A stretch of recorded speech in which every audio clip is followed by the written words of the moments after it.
Stepping outside is such a natural act that most of us take for granted throughout our lives. And yet for people who live in care homes, this is often problematic, restricted or prevented.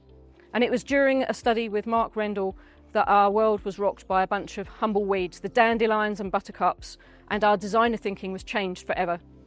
Driven by the belief that it's everybody's right to go outside and the knowledge that it's good for all of us, we wanted to understand why this was so difficult to achieve. We'd had experience of redesigning several dementia and healthcare setting gardens that had been designed before, and we wanted to ensure that our future gardens would go on to be used, enabling residents to actively step outside as a normal part of their lives. So, working with 24 care homes across England and Wales, we set about answering our deceptively simple question: why aren't care home gardens more actively used? And so it was in that very first care home, during our first visit, that we witnessed, to what our eyes in a poorly designed garden, those humble weeds being used by the most extraordinary carer to help a lady struggling with her dementia that day. We saw this carer try a range of approaches to try and draw this lady out, who was in quite a withdrawn state. And eventually the carer bent down and picked up a bunch of buttercups, and she put one onto the carer's buttonhole. She then gave one of the buttercups to the lady, who went on to do the same thing to the carer, but the carer misunderstood and lifted her chin as if in the British childhood game of "Do you like butter?" The lady went on to speak for the first time that day and say, "I used to play this game with my children." And this was on a day that she had forgotten her daughter's name for the very first time. We realised that there was more at play than simply design, and that we had too easily dismissed the fact we'd been told earlier in the day that these weeds were important for some of their residents, and that Mark and I had to acknowledge that we had both thought, yeah, right, you're just not maintaining this garden, and that if we'd been here to design your garden, we'd have done a better job. In reality, we came to realise just how high-performing this home was, and that when they told us about these weeds earlier, we had too easily dismissed what was the truth. And so we decided to widen our study, and we stepped across the threshold and entered deep inside the care home, following the evidence wherever it led.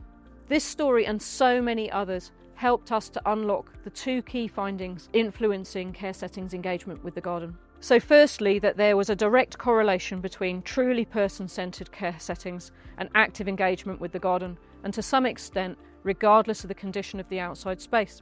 And secondly, that where there was a fearful approach to health and safety, this would effectively cap engagement outside, and it has to be overcome to be truly person-centred.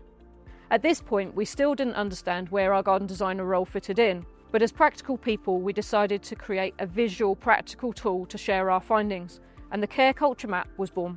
It was the visual nature of this tool that broke down organisational culture that allowed us to see where the garden designers fitted in, and our final finding was identified.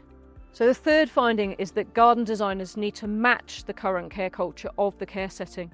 This requires that any garden design changes are within the capabilities of the care setting to use it, and that those changes do not inadvertently hinder the care setting from meeting their requirements to achieve person-centred care.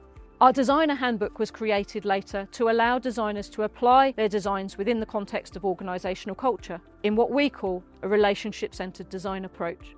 Importantly, this collaborative approach between care client and garden designer ensures that the garden will be used long after the novelty of a new space has worn off, and so ensures that there is a good return on investment. We share our findings in our Why Don't We Go Into the Garden series of books and tools, supporting both the care and design sector to enable residents to step outside more easily. Success for us is measured in us hearing our original question turned into an invite we hear across all care settings. So, why don't we go into the garden? To find out more about our research, other resources, and to get a copy of your books, why not go to our website?